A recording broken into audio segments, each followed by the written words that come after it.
Hey, good morning, everyone.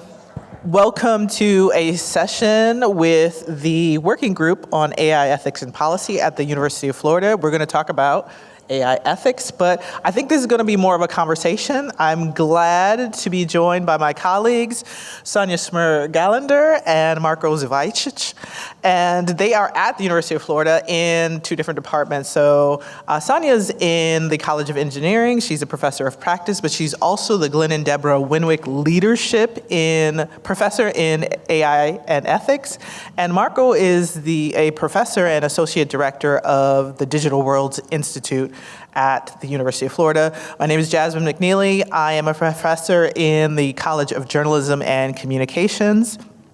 So we are all members of the Working Group on AI Ethics and Policy, and that Working Group is tasked with developing guidance and meeting the moment here, meeting the ethical challenges to design, the implementation, and regulation of AI-based technologies. It's comprised of legal scholars and philosophers and computer and social scientists, and this multidisciplinary nature of the working group reflects the multidisciplinary and interdisciplinary nature of the kinds of challenges and perhaps approaches to AI-based technologies and thinking about their implications for society. So with this session, we hope to be engaged in a kind of conversation with you. So I'd be remiss if I didn't encourage you to think about questions you have regarding AI ethics with regard to teaching. Now, we just had a really great panel on academic integrity. We're going to move a little bit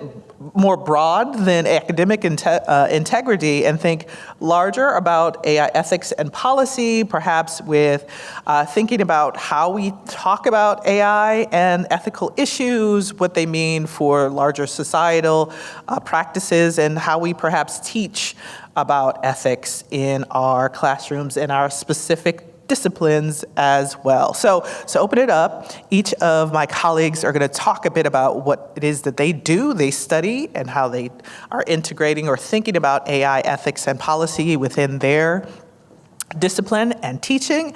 And then we're going to have me ask a few questions, and then, of course, we're going to have you all ask questions as well. But this is, again, a discussion, so feel free to yell out stuff that is appropriate, and we will certainly engage with our answering these questions that you may have. So can we start with Sonja, please? Sure. Hi. Thanks, everybody. Nice to meet you. My name is Sonja Schmer-Galunder, as we already heard now. I'm the Glenn and Deborah Renwick Leadership Professor at the university. I run the program. It's called the Renwick Program for Safe, Ethical, and Beneficial AI. The core of the program is really interdisciplinarity and partnership with industry. And as Jasmine was just saying, I'm also a professor of practice. I am a professor of practice because I have 15 years of experience in industry. So I worked in the tech sector. And what I've seen there in a research lab, I worked for a company called Smart Information Flow Technologies. We did a lot of government grants. So it was all research around AI before it was called AI. My background is actually in social anthropology, and when I started there, I started at a company where every one of my colleagues was a computer scientist. And we didn't understand each other. I didn't understand what they were talking about when they were talking about biases, because my understanding of the word bias was coming from my discipline, social science and anthropology. And when they were talking about biases, they were talking about statistical biases. So there was a translation problem, and over the years, I realized that I became an asset to the company because I started to function as a translator between people who speak computer science and people who do not speak computer science. And this then led me to go back to academia and really think about how can we prepare the next generations of students in order to not have such steep learning curves, but really think about what it means to provide an interdisciplinary education to the next generation of technology leaders out there. Because I've seen it in my own experience, but I've also seen it in other tech companies, that when you are actually in the workforce later on, you have to work in teams with people from multiple disciplines. And if you do not understand, and if you don't have the right vocabulary, then the progress is very often not there. So interdisciplinary education at the University of Florida means that you really take in all the different perspectives from the various disciplines at an early stage, and the AI is the combining factor. So what does that mean concretely?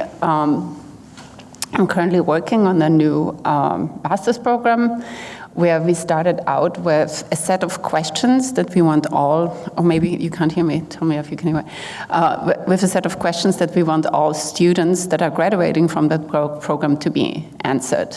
So the program was established by Renwick, the former CEO of Progressive Insurance, and he said, he's also an alumni of the university, and he said, here are some questions I think are really important. What is artificial intelligence? What is ethics? What are harms? What are risks? Very basic things that can go really deeply.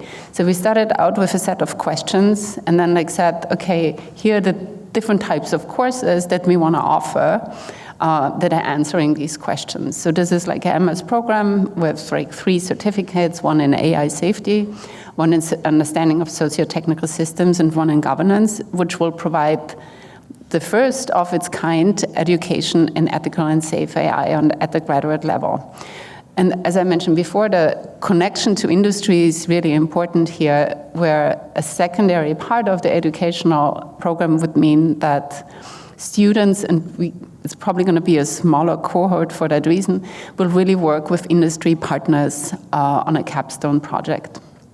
Now, I don't live in Gainesville. I actually live in Silicon Valley. I live in San Francisco. And I have a network of partners out in Silicon Valley that are actually working at AI companies that are producing the models that we are all using. And I really want the students to work together with those companies on the ethical issues that they see as they're happening inside the industry and not just after the fact. Okay, and I can go on, but I think I'll leave it there. Okay. Great, thank you. Marko. Good morning, everyone. My name is Marko Suvajdzic, and I am an Associate Director of Digital Worlds Institute.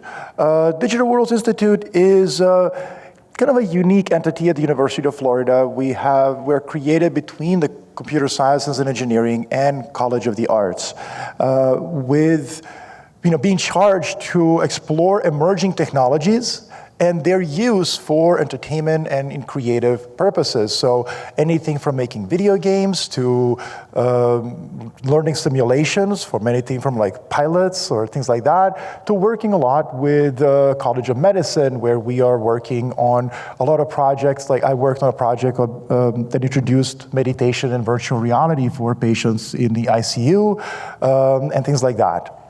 Now, working with emerging technology means not having a focused thing that lasts forever. What is emerging continues changing. So in my own career, I feel like AI is maybe a third or fourth wave, even though I feel like I've been involved with AI for almost 30 years. I was in Silicon Valley during the 90s, worked on the video games, worked on some AI-powered video games. Some of you maybe played the cats and dogs, your virtual pets, that had some AI engine, about a 2 years old entity. And then, having that wave of internet, then in Digital Worlds, creating our master's that works a lot with virtual reality. I'm also the founding director of the Blockchain Research Lab at the University of Florida. So, blockchain was another wave that was happening, and now we have AI, and AI that, again, has been around in few different iterations to date, but now it's taking us by storm. And there are different ways to engage with it. So today, we're talking about AI and ethics. And when I think of AI and ethics, I can see two different sides of it, on the two different sides of the coin. And what do I mean by that? Just last fall, we were in San Francisco, hosted by UF and Google, and about 40 researchers from around the United States got together. And one thing that was really interesting is that computer science folks were in a minority. Not a great minority, maybe there were like 40% of them. But the topic was ethical AI. Like, what do we do? How do we ensure that AI behaves in an ethical way, right? So that's one side, talking about ethical AI. Now, the other side is what I think a lot of us have engaged with here today and over the last couple of days. I had heard some really, really incredible presentations yesterday by Alexandra, who talked about, assessments and ethical use of AI, and that has become the number one topic now. It's how do we use AI ethically? So I'm not talking about how, is AI being ethical, but I'm talking about how do we as professors, as faculty, and how do our students use AI in an ethical way? I was on a sabbatical a year and a half ago, and I came back last fall, and during that 1 year, I traveled around the world, and I talked and collaborated with a lot of AI experts, and I came back with this zeal for this technology. And what I found was that students, primarily in College of the Arts, who are doing creativity, were scared. They were appalled. I talked to them for 20 minutes during one of the events full of enthusiasm, until the moment I had to stop because their fear in their eyes, they were like, we don't understand, what are we going to do tomorrow? Why are we even going to college? Why are we even learning these skills? So I had to shift gears to talk about, they don't have the tools, they don't have the understanding of, well, you're just going to switch your tools. You're still involved with the same stuff. It's just that the tools are changing. And you are not representing past, you're representing future. You're representing those who will create the new ways of producing creative content. And that has been really, I would say, the theme of the last 6 to 9 months at Digital Worlds is actually creating bridges for students to engage with AI and faculty to accept AI. Yesterday we had this wonderful exercise when we asked faculty, how do you feel about using AI? Green, yellow, or red? And I feel like vast majority of us would love to say green. I want to do it right. I'm not comfortable saying, open up the floodgates and do whatever you want. There are, right now we do not have policies. Harvard University has recommendations. Stanford University has a little bit better recommendations. UF has recommendations, but we do not really have, hey, here is a policy, and if you do this, you are in the green. If the student uses AI, that's okay, but they need to cite which AI, what version, and maybe give the prompt. So I understand what percentage of that work is AI. And all of a sudden, students feel comfortable, faculty feels comfortable, and we're moving forward, understanding that next year we might have different policies because this is a changing, evolving thing, right? So today, I would like to focus more on this second part, not on creating ethical AI, but on ethically using AI in academia. So we've mentioned the word ethics quite a lot in this opening part, but we haven't actually defined it. So what is it we're talking about when we talk about AI ethics? And is perhaps AI ethics a misnomer? Should we be talking about something else like power, accountability, something else? I guess I'm supposed to know that. Yeah. Yeah.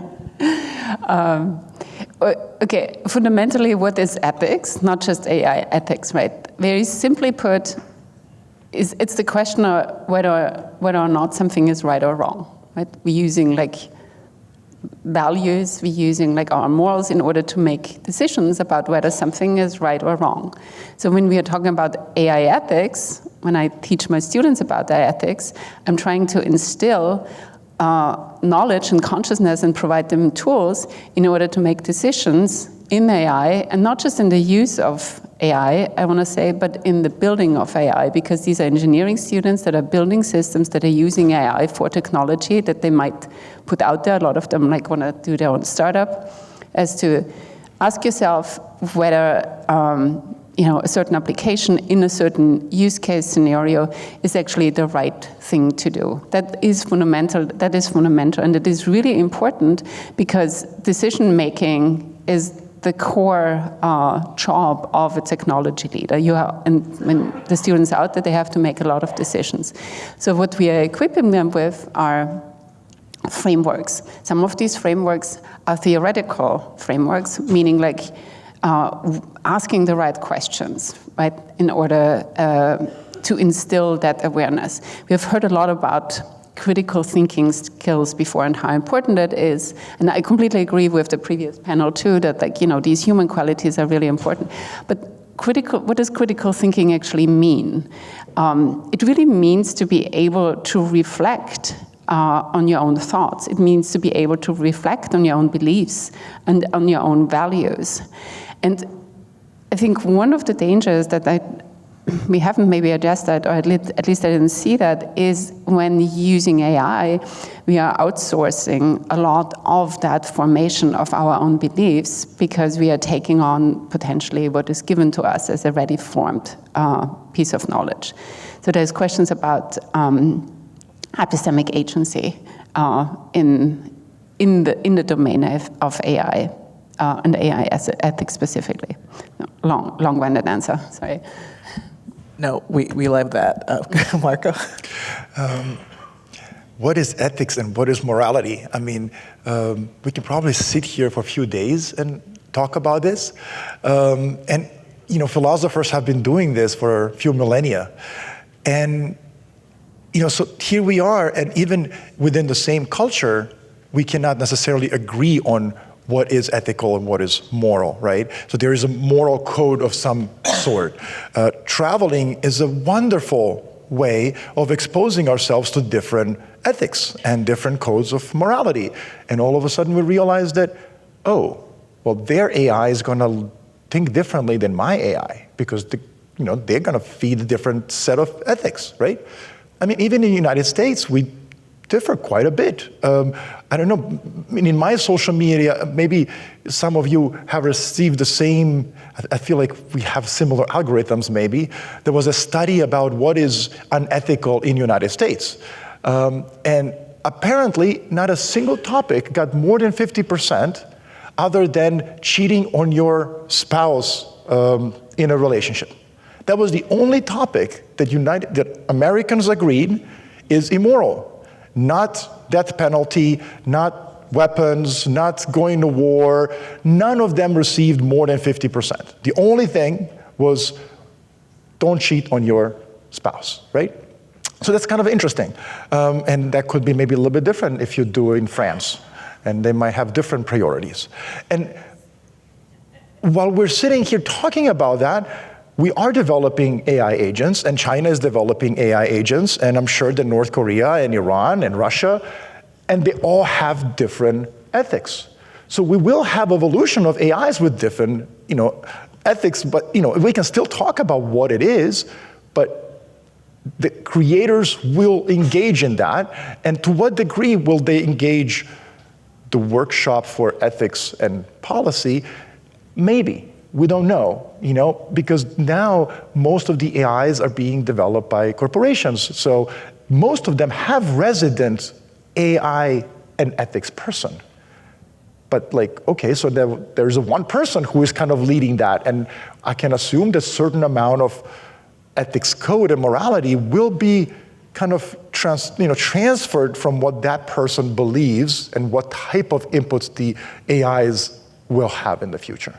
So this is a great segue because most of the AI ethics and standards that are popular come from US-based tech companies or Western-based kind of no? You're saying no? I'm not aware that we have a federal regulatory body. We have some state No, laws. not federal regulatory, but ethical kind of standards and guidelines and suggestions come from US-based kind of tech thought leaders and Western-based universities. So how do we decentralize this to get the thoughts from communities who will be most affected by AI and the implementation of ethical standards and codes that don't necessarily reflect their, communities? Well, I want to comment on what you said. I think that what you were talking about is like relativism in ethics, right? And there's certainly importance about like respecting like local laws and practices and norms, but we also have like, global bodies of rules that we are agreeing on, let's say, like the Human Rights Declaration. AI is one of those domains where we need both. We need absolutely global corporations on norms for the use and deployment of AI. That is utterly important, especially in scenarios where there is like risk for catastrophic harms. And that's maybe something we haven't talked about enough yet. On the other hand, when it comes to like the regulatory bodies, like we have the EU AI Act, absolutely Western, biased in some way, which is a government regulatory body and the only one that has actually some sort of mandate that like even impacts the tech companies. The tech companies themselves are not really held accountable on ethics.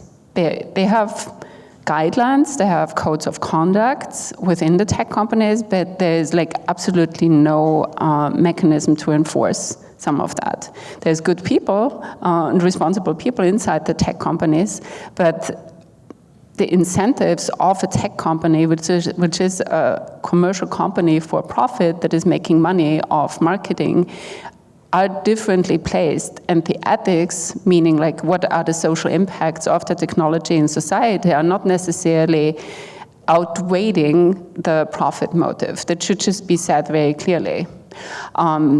So when there is regulatory reactions, it's happening in the US by state laws, because we don't have any federal regulatory there's no federal regulatory body, but there is state laws. In Florida, there's like some very important ones. In California, there's some very important ones, such as your right to know whether or not you are interacting with an AI or not, or protection of youth from like the use of AI in pornographic contexts. Things that like we all can agree on are probably a really bad idea.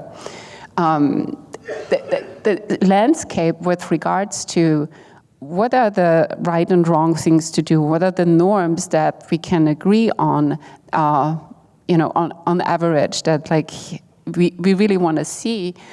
It's a very complicated and heavily discussed topic, obviously. Did I answer that? Yeah. Mm-hmm. Go ahead. On the topic of regulation, with this emerging technology, often the experience is that the industry moves way faster than regulations as well as academia.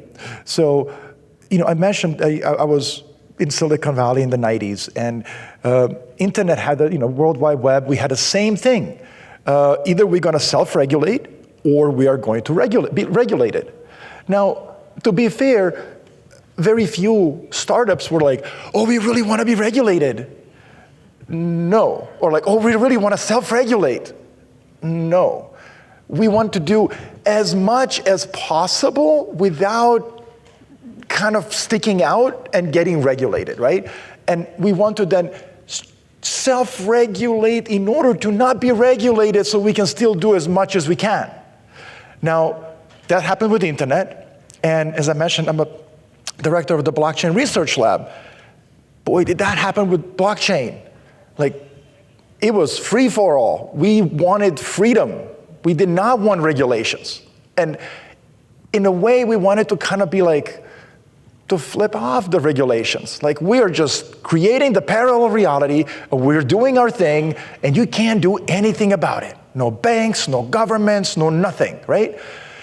Well, it didn't really work like that. So we started having regulations now, because it was really not fun once the regulators came in and said, no, is this a commodity? Is this not a commodity? So on and so forth. And a lot of companies had to go bankrupt. So now all of a sudden there are regulations, despite the field wanting to self-regulate. And I expect the same thing to happen with AI. There will be a certain amount of self-regulation to whatever degree we need to show that we are responsible. And then there will be a lot of regulations.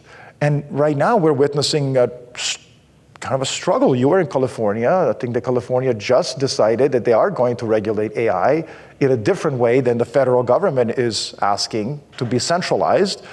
And it's a power struggle, both political as well as technological, and then finances in terms of these are multi-billion companies. They're talking about, there might be only one.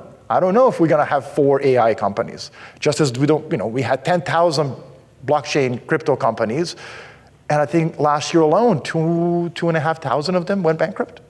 For every Amazon that we had in the time of internet, there was like hundreds of commercial websites, but they just didn't make it. So we'll see what happens with AI. Yeah. I completely disagree. Self-regulation doesn't work at all, and it puts people at harm.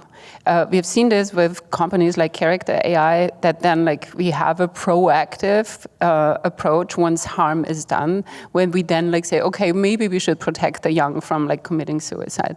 With regards to the federal government in California, the federal government will. The conflict that was just now in the news was that the federal government said we don't want states regulating anything because we don't want to regulate anything, and the states were saying no, we do actually want to protect our citizens. So California was winning a court case on that.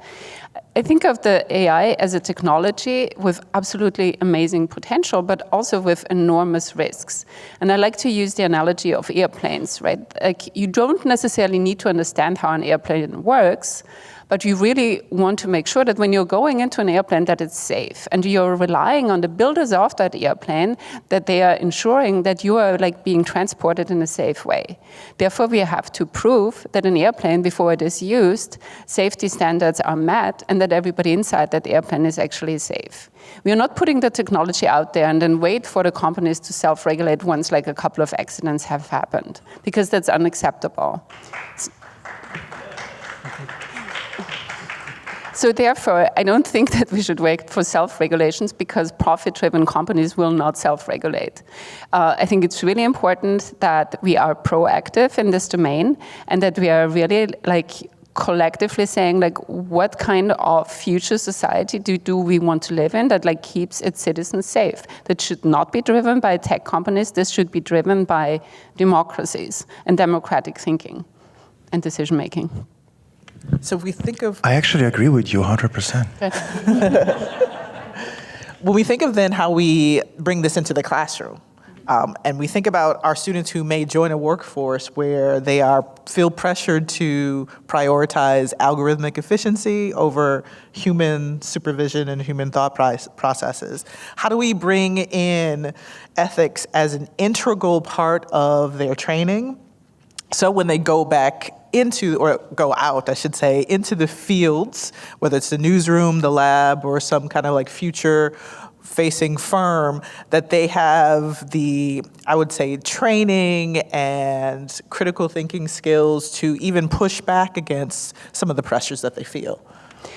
So I can tell you what I do. I teach a class called AI Ethics for Technology Leaders. It's a master's students and PhD students, and I will provide them with philosophical theories. I will provide them with knowledge around people that are much smarter than me that have been thinking about the ethics. There's all sorts of really fantastic theories that are useful in order to then apply to use case scenarios. So typical theories such as consequentialism or deontology or virtue ethics, which basically simply means when you're looking at an action and whether or not you are deciding if this action is moral or good or bad, should we think about the consequences of the action? Or should we think about all the rules that we have to adhere?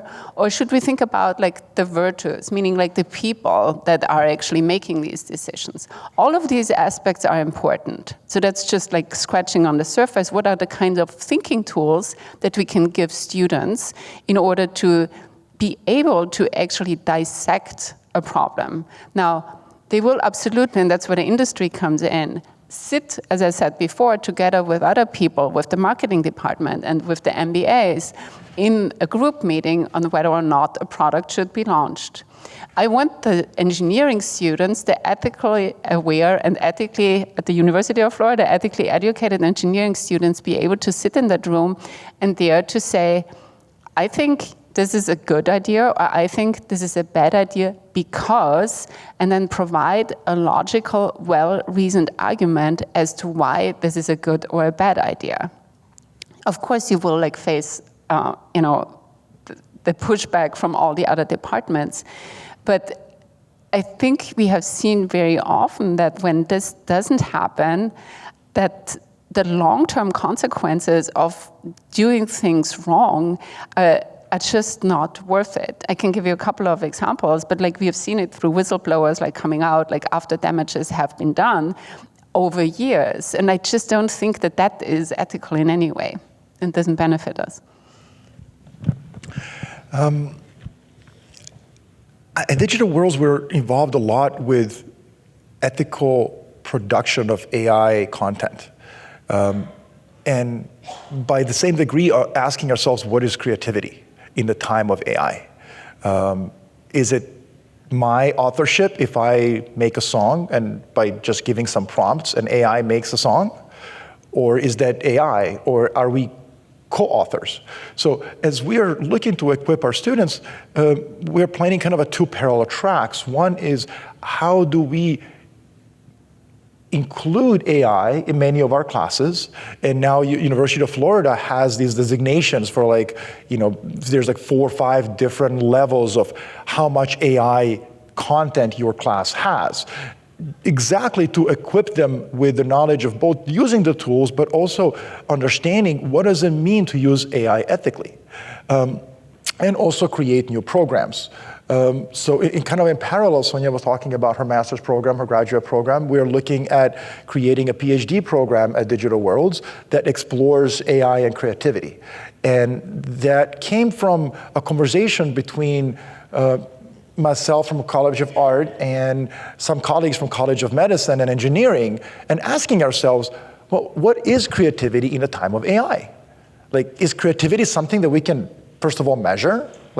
Hey, College of Medicine, can you actually measure creativity? Can we actually put 2 people in some kind of a machine and say, oh, this person is more creative than this person? And then asking artists, okay, so you're a professor of art. You grade people on their creativity. What exactly are you grading? How are you identifying what's creative and what's not? And then asking, are any aspects of this creativity things that we can replicate in a machine? And if we can we, from College of Engineering, let's say, can we replicate a certain amount of creativity? And the final and the most important question, is there an aspect of human creativity that cannot be replicated by a machine? So is there something that is uniquely human that we can say, oh, only human creative person can do this, AI cannot? And then, can we identify what that is? And can we then build programs to empower our future creators or future students to become better conceptual thinkers, to become ethical creators, to have this human aspect, and to know how to use these tools in the future, in a very ethical way that will create a structured path forward. Awesome. So we've been talking, again, want to have a conversation with you. So I'll start it off by asking you all in the audience a question. How many of you are in technical fields and you include ethics or critical AI in your teaching with students? Show of hands. All right, a few. How many of you are in non-technical fields and you include ethics or critical thinking with regard to technology or AI in your? All right, so not a lot of participation, but I appreciate that. It seems like a little more in the non-technical. But when we think about including AI ethics or ethics and technology and baking it into our fields, what does that actually mean to you all? and how have you done it? But I'm opening this up to questions that our panelists can discuss with you, but also that we can discuss with each other. So if there are people with questions, please feel free to raise your hands. So I've had students who have had maybe opposition to using AI altogether. And this is this term is like the first time it really came up. And I actually have assignments where they're required to use AI. So I was trying to kind of figure out how do I navigate that space when I'm having that critical conversation with the student around why I'm requiring them to use AI. I don't know if those kinds of conversations you've thought about that in terms of, should we be requiring students to use AI in those cases?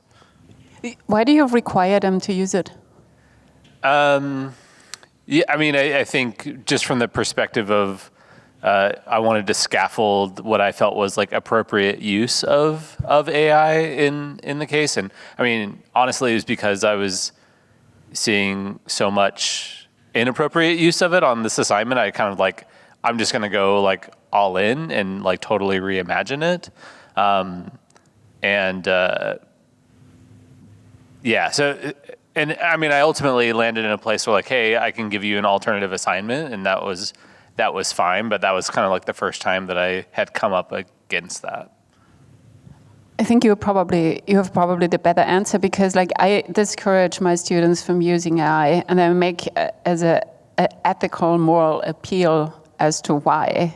And maybe it's helpful. I put it even in my syllabus, because when we are talking about critical thinking skills and when we are talking about educating students at the university, I remind them as to why they are there. And I also remind them of the fact that they have the privilege of living in a free society where we have free speech, where they can form their own opinion and where they can form their own thoughts. Why would you outsource that? Why would you give up that fundamental freedom? That's my moral appeal to my students.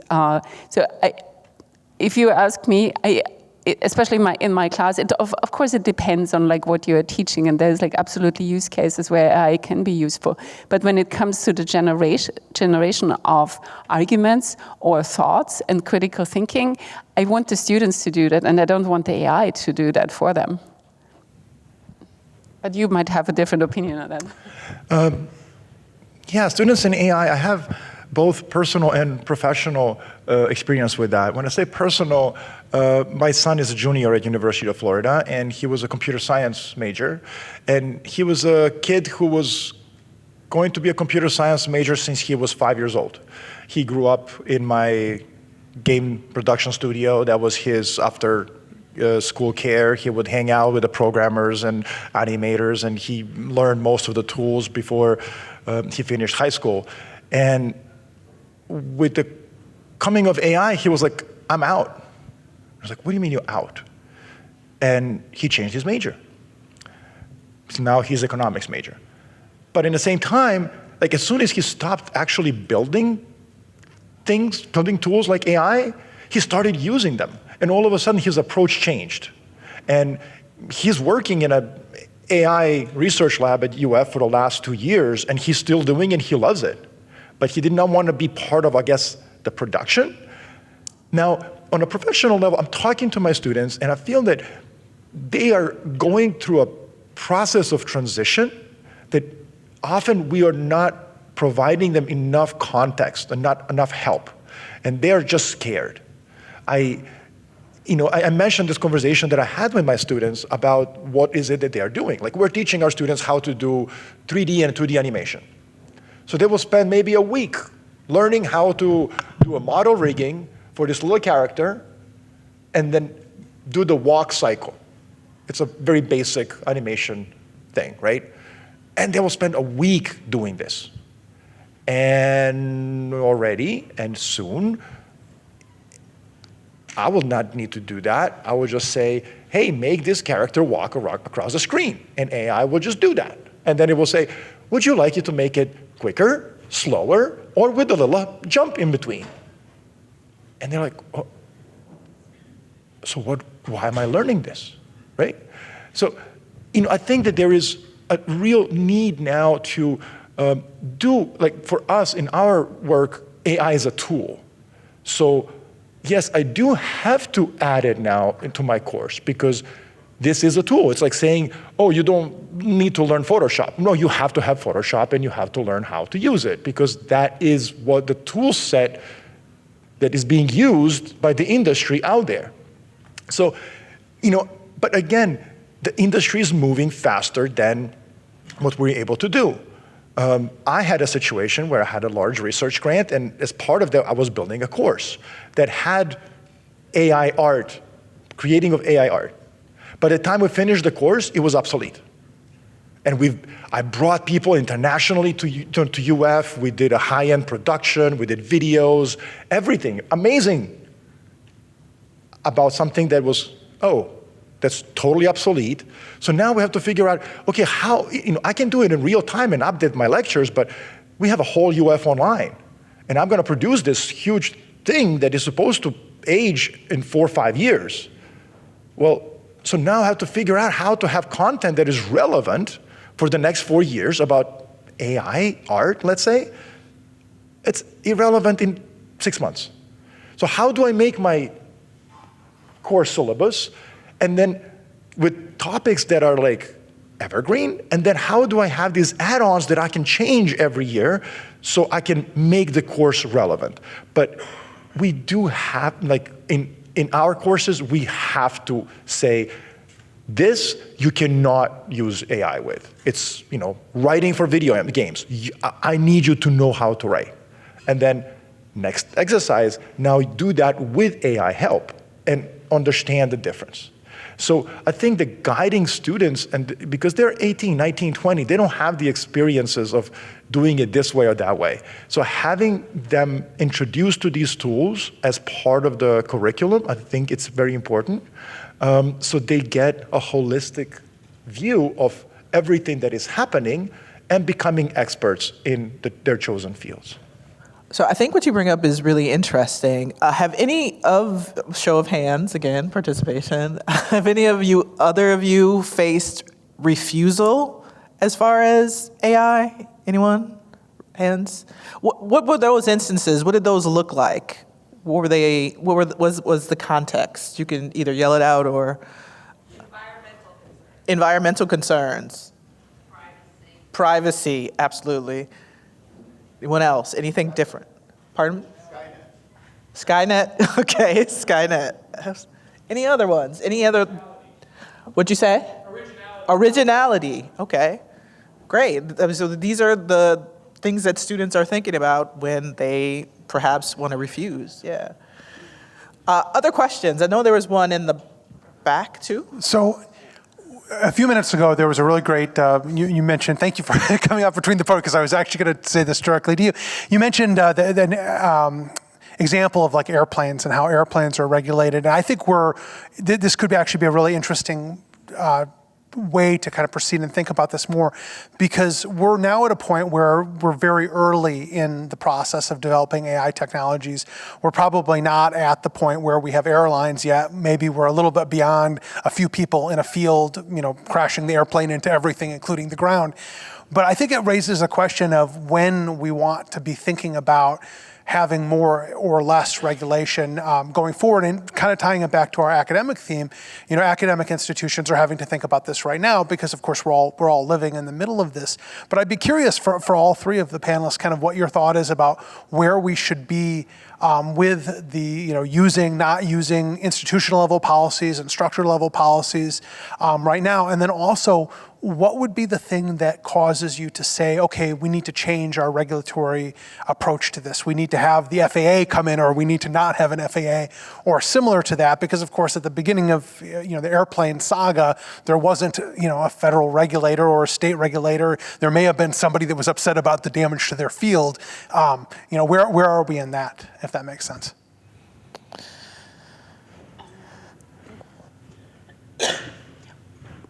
I'm not sure I understand the question 100%, but I will try to answer it anyway.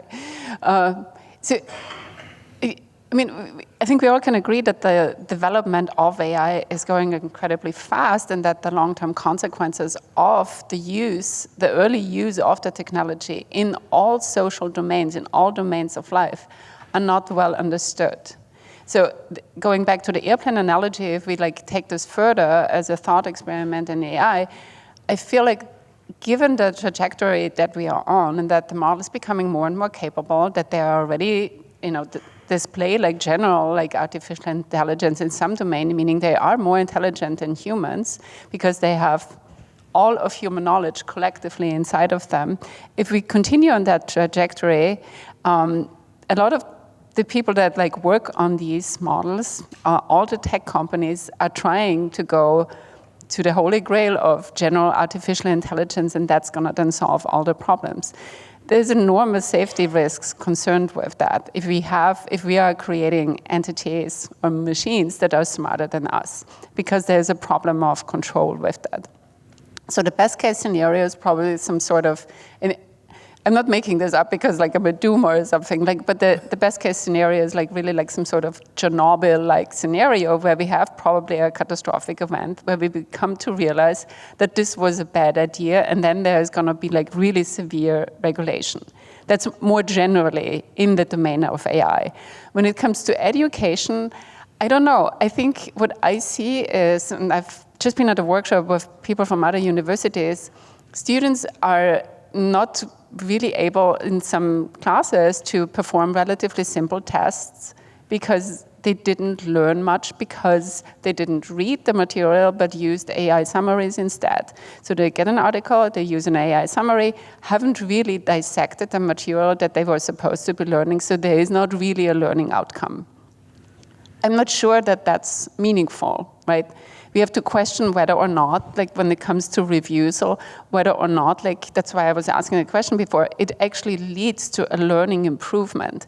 And there's no question that AI as a partner, or in conversations, and I do that myself, is useful. But when it comes, but I'm already older. I feel like we need to have basic skill sets that we might want to preserve in students before they are starting to interact with AI, and having to ensure that fundamental skill sets are actually available, the ability to form a thought, the ability to write. Or in other domains, in the creative domain, for example, I'm not sure, sorry, I'm disagreeing with, I really like you, but I'm disagreeing with you so much.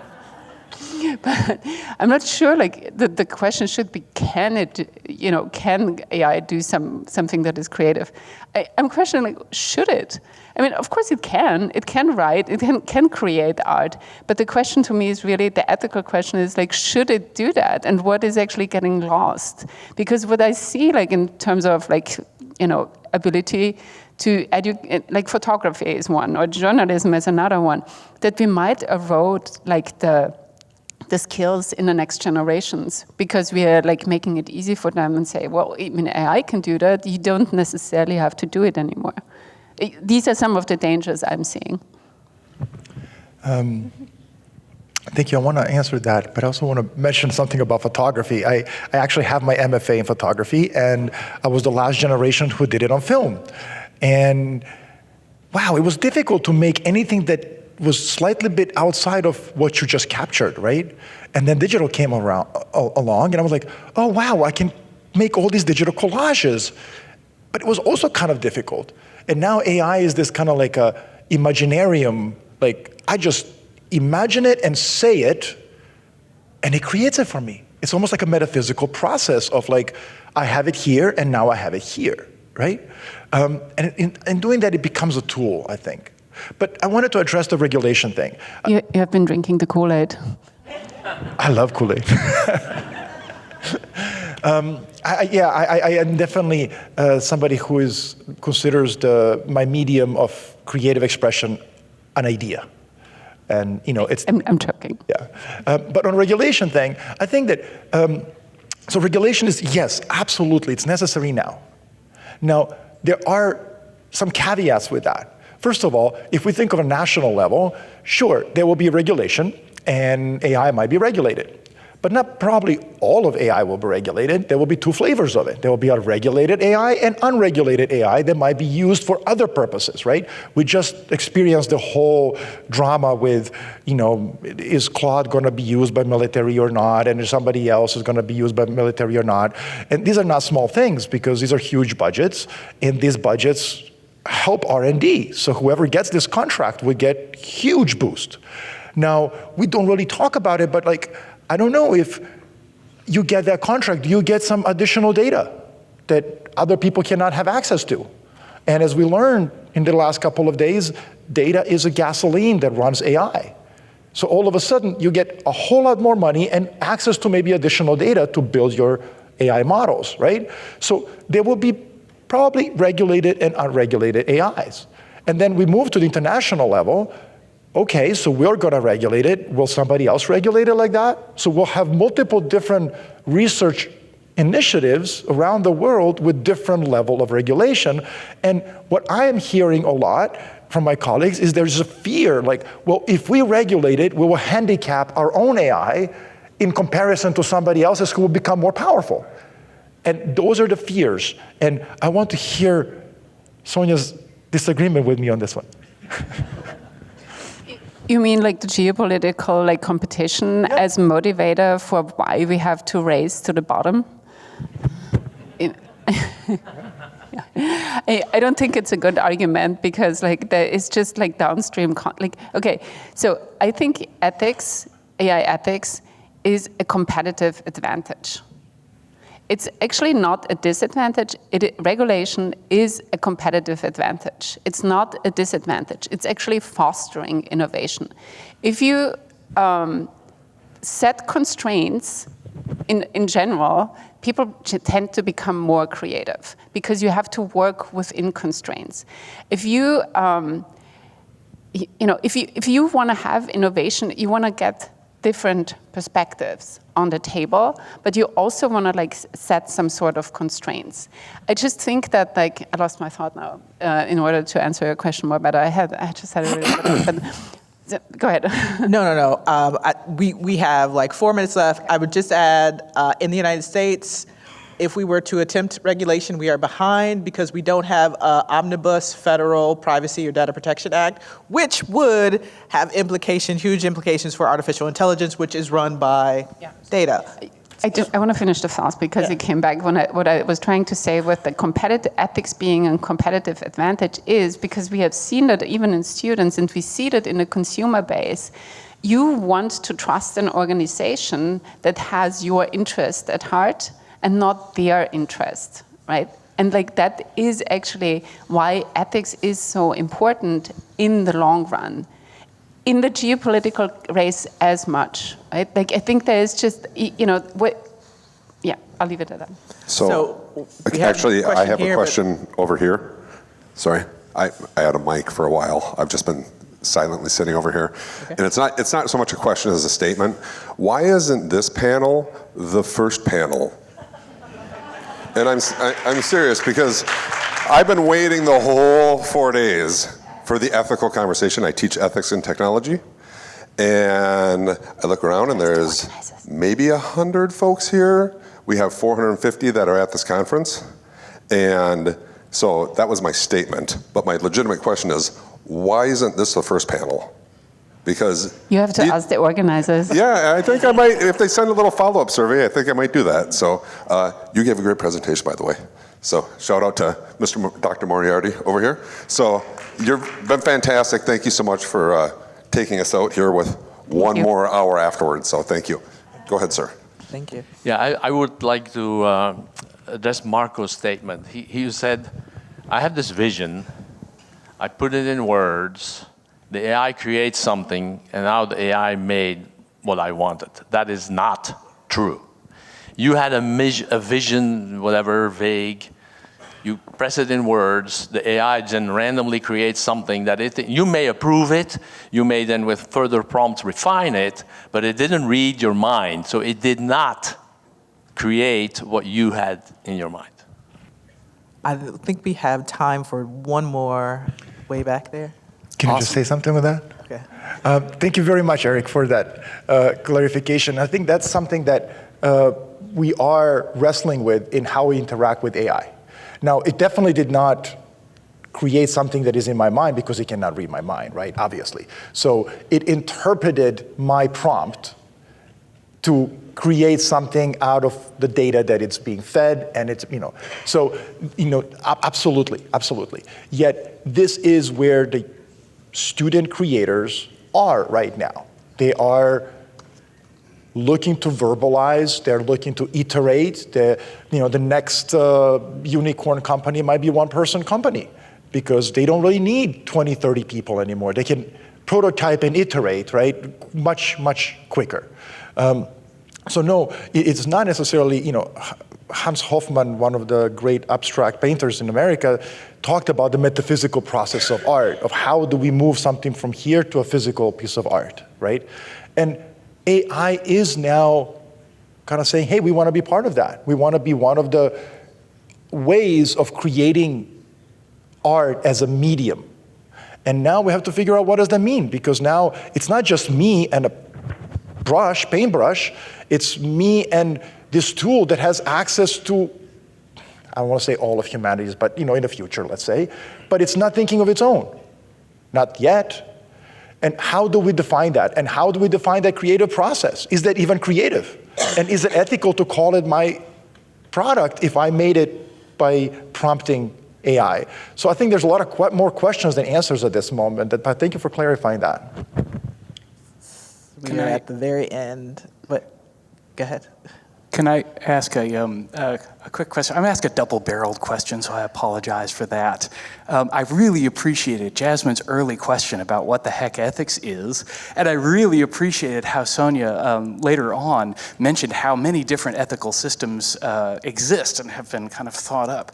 And I feel like this is tends to kind of be an underexplored area of the conversation, especially given that I appreciate so much that we have a panel on ethics. So two kind of related questions. First of all, when we talk as though kind of everybody has all different ethical positions, it points us toward a meta-ethical position, which is a relativist position, that we're not going to get to the bottom of this. But when we talk about the urgency of coming up with answers that are going to work, we're kind of implying a realist meta-ethical position, that there is an answer somewhere that we can arrive to. And so that positions us, whether we're going to try to arrive at consensus in the relativist sense, or whether we're going to try to get to truth in the realist sense, we then have to decide what framework for making those decisions we want to endorse. And the framework we default to, especially at the advice of the tech industry, is that of utilitarianism, where we're going to ask about how much this costs and what are the impacts and how many people are going to die. And, for example, the trolley problem, if you've seen that. But when we propose alternatives to a utilitarian system, we also risk endorsing other kinds of systems that use utilitarianism to distort the other frameworks. And so here I'm talking about effective altruism, or long-termism as it sometimes gets called. So if you ask for long-term consequences and somebody says, well, if I don't have freedom to design this the way I want, humanity's not going to exist in 10,000 years. So my question for you, my double-barreled question is, what kind of meta-ethical commitment do you think that we need in order to get to answers to our questions? And if, regardless of which one you choose, what kind of framework do we need in order to try to navigate these kind of questions? I keep it very short. I know we're at the end. Thank you so much for the question. I think we need another hour to answer that question, because I think it's very important that you actually mentioned that utilitarianism is actually built in AI. I will also say that there is other ethical frameworks, just like that there is data that is not represented in current AI outside of Western thinking, indigenous AI for one. So I think that we have to really open ourselves up a bit more to different ways of thinking and different representations of ethical thinking that lay outside the Anglo-American theories that I have just laid out that are extremely dominant. So thank you for your engagement. Appreciate our panelists, and back over to Hans.